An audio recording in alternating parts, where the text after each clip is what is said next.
आणि वाल्मिक कराड आणि विष्णू चाटे हे दिंडोरीमधील आश्रमामध्ये मुक्कामी होते।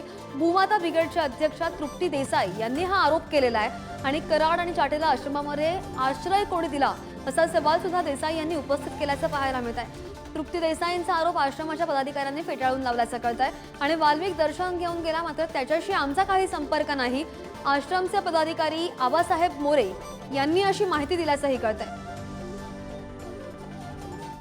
नाशिक जिल्ह्यातील दिंडोरी येथे जो आश्रम आहे तिथे 15 डिसेंबर आणि 16 डिसेंबरला वाल्मिक कराड आणि विष्णू चाटे हे मुक्कामाला होते आणि 17 तारखेला ते जे आहे ते त्या आश्रमातून निघालेले आहेत। खरं तर नाशिक जिल्हा हा बीड नगर याच्या जवळ आहे, महाराष्ट्रात आहे। एवढा गोंधळ सुरू होता तरी सुद्धा पोलिसांना हे आरोपी कसे सापडले नाहीत? आणि आपण बघतोय की तिथं आध्यात्मिक स्थान आहे, दिंडोरीला जो आहे तो आश्रम आहे, आश्रमाचा जो परिसर आहे त्याच्यामध्ये त्यांना का ठेवलं गेलं?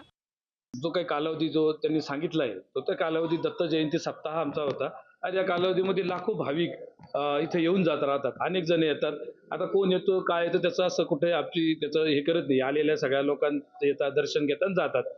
आणि या संदर्भात आपले जे चौकशीची यंत्रणा आहे ती सुद्धा येऊन गेली आणि आम्ही त्यांना त्या संदर्भात CCTV फुटेज पण दिले, त्याच्यात ते कदाचित त्यांना ते येताना आले गेले असं पण कुठल्याही मुक्काम व्यवस्था आणि VIP ट्रीटमेंट याचं काही तसं कुठे त्याचा संबंध नाही किंवा तसं कुठलंही झालेलं नाही।